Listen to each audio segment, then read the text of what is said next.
तेरा तो मेरा मोहन, मैं तेरा तो मेरा, मैं तेरा तो मेरा मोहन, मैं तेरा तो मेरा, मैं तेरा तो मेरा प्यारे, मैं तेरा तो मेरा, मैं तेरा तो मेरा प्यारे, मैं तेरा तो मेरा, मैं तेरा तो मेरा प्यारे, मैं तेरा तो मेरा, मैं तेरा तो मेरा प्यारे, मैं तेरा तो मेरा। आगे बढ़ते रहना ये एक अच्छी प्रेरणा है, अच्छी बात है।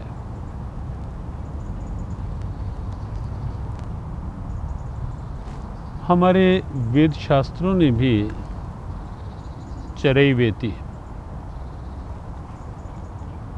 की प्रेरणा दी ही है। एडवांस एडवांस एडवांस, आगे बढ़ें और आगे बढ़ें और आगे बढ़ें। आओ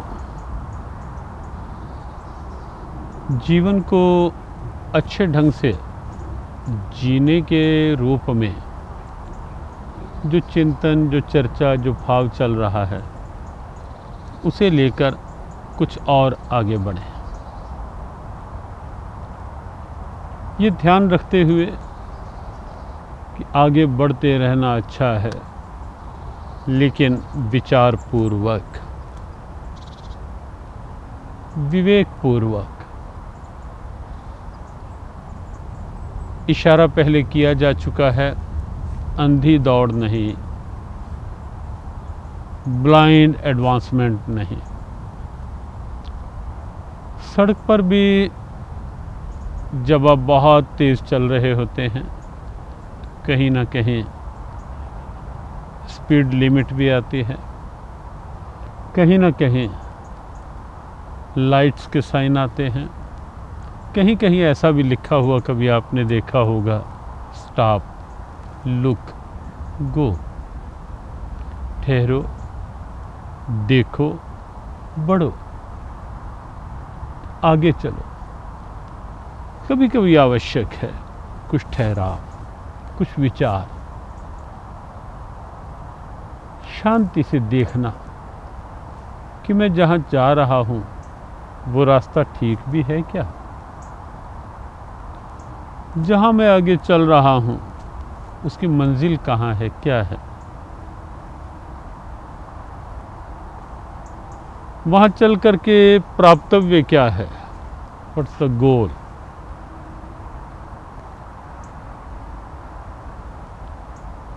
वहाँ क्या उपलब्ध होगा, क्या प्राप्त होगा, क्या पाया जा सकेगा। थोड़ा सा लुक, थिंक, देखें, विचारें।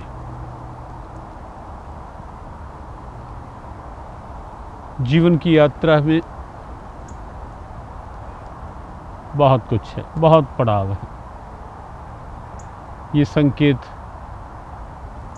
कर देना अच्छा रहेगा कि जीवन एक यात्रा है, लगातार चल रही यात्रा, लगातार चल रही यात्रा। और इस यात्रा में हमें देखना है लक्ष्य क्या है, मंजिल क्या है। एक स्थिति और जो सहज विचार में आ रही है और स्पष्ट कर देना भी अच्छा रहेगा। अब इसे ध्यान से समझें। जीवन को दो रूप में देखें। एक तो ये जो हमारा बाहर का ढांचा है, शरीर का बॉडी स्ट्रक्चर जो दिखाई दे रहा है, लेकिन क्या यही जीवन है? नहीं, विचार की आवश्यकता। यही जीवन नहीं, इट्स पार्ट ऑफ लाइफ। ये जीवन का एक बाह्य पार्ट है, भाग है, हिस्सा है। जीवन अंदर से है, अंदर का जीव। कौन सा जीव? वो जीव जो अंदर ही अंदर विचारता है, सोचता है। कभी आपने देखा होगा, नहीं तो अब अवश्य विचार करना, देखना कि जब हम बैठे होते हैं, अंदर विचार, संकल्प, विकल्प ये चल रहे होते हैं। थिंकिंग, रीथिंकिंग, डीथिंकिंग, कभी कोई विचार, कभी कोई विचार, कभी अपने विचारों को हम काटते हैं, कभी फिर नई योजनाएं बनाते हैं। तो कौन करता है? बाहर का शरीर का ढांचा नहीं, वो है अंदर का जीव। जीवन की स्थिति वहाँ से है, जीव के साथ जीवन है। और इसीलिए शरीर की यात्रा को हम दो भागों में देखें। एक तो जीवन की यात्रा, एक तो शरीर की यात्रा है बाहर की। वो क्या है? उस यात्रा के पड़ाव क्या है? उस यात्रा का अंतिम पड़ाव क्या है? कहाँ पूरी होती है वो यात्रा? वो यात्रा आप देखें, जन्म से लेकर शैशव अवस्था, विकास की स्थिति, बाल्यावस्था, अब देखें किशोर अवस्था, युवावस्था, प्रौढ़ अवस्था, middle age, young age, middle age, और उसके बाद वृद्धावस्था, ओल्ड एज, और फिर शरीर की यात्रा का अंतिम पड़ाव वह है शमशान। एक सिद्धांत और है, जो जहाँ से बनता है वो वहीं मिलता है और तभी उसकी पूर्णता है। शरीर हमारी भारतीय मनीषा के अनुसार, हमारी इंडियन सनातन हिंदू कल्चर के अनुसार, शरीर 5 तत्वों का मिश्रण है। आकाश, तेज, जल, वायु, पृथ्वी, क्षितिजल, पावक, गगन, समीरा। और इसीलिए पीछे आपको संकेत किया था कि कभी कभी इस शरीर को इन प्रकृति के तत्वों के साथ थोड़ा खुलने दें, आपको अच्छा लगेगा। ये शरीर अच्छी स्थिति में आएगा जब बाह्य प्रकृति के साथ ये खुल के रहेगा। कभी कभी तो जब शरीर का यात्रा का अंतिम पड़ाव शमशान में पूरा होता है, वहाँ शमशान में 5 तत्वों में समाते हैं। 5 तत्व का तन रच्यो जान्यो चतुर सुजान। गुरु ग्रंथ साहब में एक भाव आता है, यहीं से उपजो नानका लीन ताही में मां। 5 तत्व समाए। शरीर की गति पूरी, शरीर की यात्रा पूरी, लेकिन अंदर के जीव की नहीं। जीव कहाँ से बना है? जीव का गंतव्य क्या है, लक्ष्य क्या है? वह है भगवान। जीव परमात्मा का अंश है। ममैवांशो जीवलोके जीवभूता सनातना। अर्जुन, ये जीव मेरा सनातन अंश है, ईश्वर अंश, जीव अविनाशी, चेतन, अमल, सहज, सुख राशि। ये जीव परमात्मा का एक सहज अंश है। और इसीलिए जीव की यात्रा पूरी होगी जब ये जीव ईश्वरीय भाव को साथ लेकर चलेगा। वहाँ जीव की यात्रा का अंतिम अवसान, अंतिम पड़ाव भगवान है। जीव की शांति उससे है, विचारों की का शमन वहाँ है, वृत्तियों की का जो एक सहज स्थिति है वो वहीं है। यथा नदीनां बहवं वेगा समुद्रमेवाभिमुखा द्रवन्ति। जैसे नदियों का प्रवाह समुद्र की ओर आगे बढ़ते बढ़ते समुद्र में मिलकर शांत, ऐसे ही सभी वृत्तियाँ भी उस ईश्वरीय भाव रूपी समुद्र में जब मिलती हैं तो वहाँ शांति, वहाँ शांति। जीव की यात्रा का अंतिम पड़ाव भगवान है। और जीव की गति भी, जिसे सद्गति कहते हैं, सत नाम परमात्मा का है। सत से मिलकर ही जीव की सद्गति है, परमात्मा से मिलकर के। और इसलिए भारतीय संस्कृति में हमारे ऋषियों के अनुभव सिद्ध सिद्धांतों में ये एक बहुत स्पष्ट सी स्थिति है, लोक और परलोक। जीवन में जीना है, लोक भी बने परलोक भी बने। हम एक तरफ परमार्थ की बात करें, अध्यात्म की बात करें, लेकिन जो हमारी ड्यूटीज़ हैं लोक में, परिवार के प्रति, व्यवहार के प्रति, व्यापार के प्रति, समाज के प्रति और अपने अपने रिचुअल्स के प्रति, रीति रिवाजों के प्रति जो भी हैं, उन सब का निर्वहन भी आवश्यक है। लेकिन उसके साथ साथ परलोक भी आवश्यक है। और वो तभी होगा जब जीवन काल में हम ये निश्चित कर लेंगे कि व्यवहार हो, लेकिन व्यवहार के साथ साथ ईश्वरीय भाव अवश्य हो। ईश्वरीय भाव दोनों को हमें साथ लेके चलना पड़ेगा। जीवन की यात्रा में ठीक ढंग से आगे बढ़ने के लिए और जीवन के लक्ष्य को पाने के लिए हमें दोनों को लेकर आगे बढ़ना होगा, दोनों के साथ चलना होगा। और गीता ने इसीलिए सर्वेषु कालेषु माम अनुस्मर युद्धे च कहा, अर्जुन हर समय तुम मेरा स्मरण कर और युद्ध में लगा रहे, अर्थात जीवन के संघर्ष में लगा रहे। जीवन की जब परिभाषा की बात आई, what's life, what's definition of life, तो वहाँ किसी ने ये भी कहा कि life is nothing but struggle. जीवन और कुछ नहीं, जीवन संघर्षों का नाम है। संघर्ष तो है ही, आपको व्यवहार करना है, कहीं ना कहीं तो स्ट्रगल है ही साथ, ये आप सब जानते हैं। और उससे हम घबराएं, उससे मुंह मोड़ें, वो भी कोई बहुत अच्छी बात नहीं है। स्ट्रगल तो है ही, आपको बिजनेस करना है, कहीं ना कहीं वहाँ स्ट्रगल्स हैं।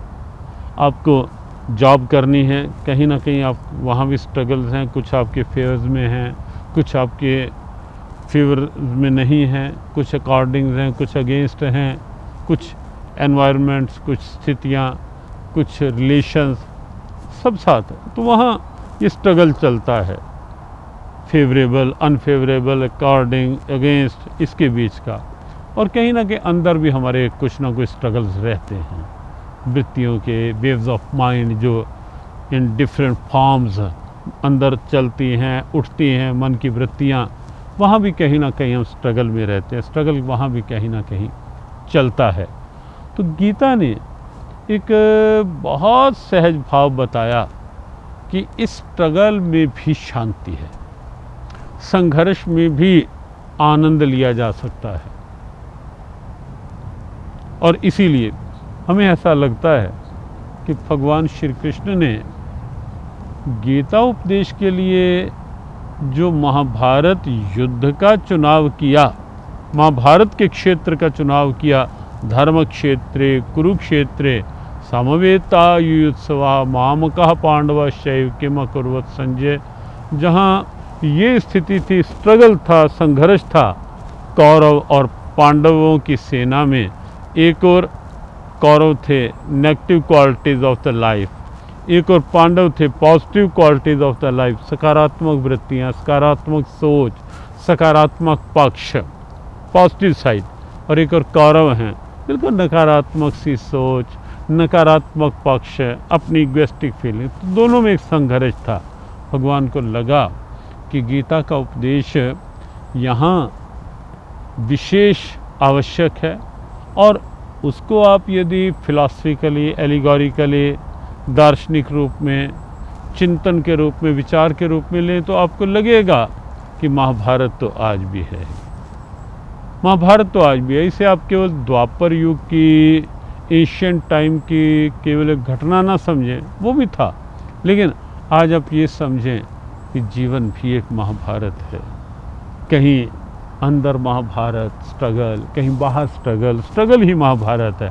कहीं परिवारों में कॉन्फ्लिक्ट्स, वो स्ट्रगल, कहीं समाज में आप देखते हैं वो स्ट्रगल, और उस स्ट्रगल में भी कैसे शांति हो, कैसे जीवन अच्छे ढंग से जिया जा सके, बात वहीं चल रही है। कैसे जीवन को अच्छे ढंग से जी सकें।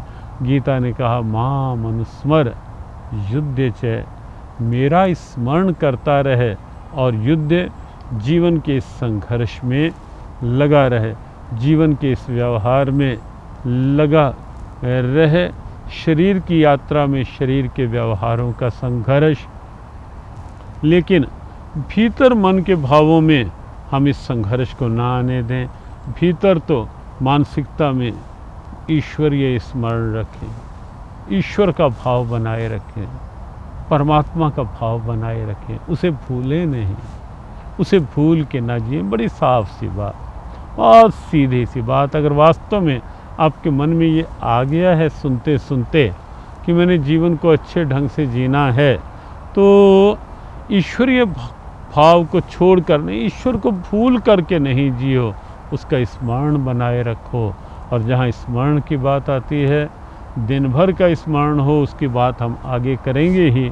कैसे हो, किस रूप में हो, क्या संभव है या नहीं, इन सब प्रश्नों को हम आगे लेंगे। लेकिन अभी फिर हम देखें स्मरण की परिपक्वता के लिए, दृढ़ता के लिए कुछ क्षण मेडिटेशन, ध्यान, फिर वही भाव, वही पोस्चर,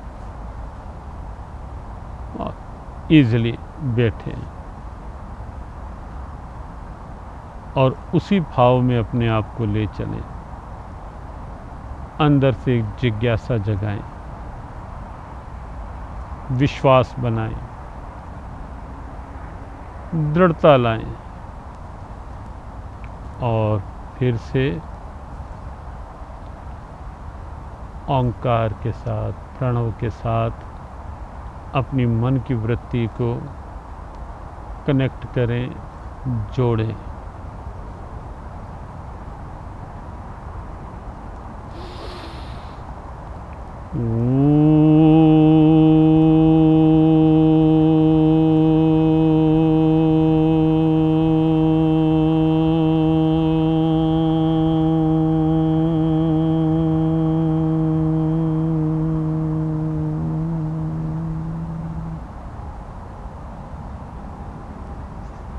एक दो मिनट के लिए जब तक कनेक्शन बना रहे,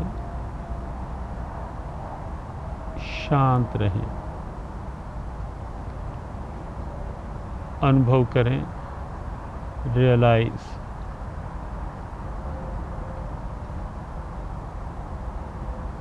what is there in this connectivity. जब हम अंदर से कनेक्ट होते हैं उस भाव में, अनुभव करते रहें, देखते रहें,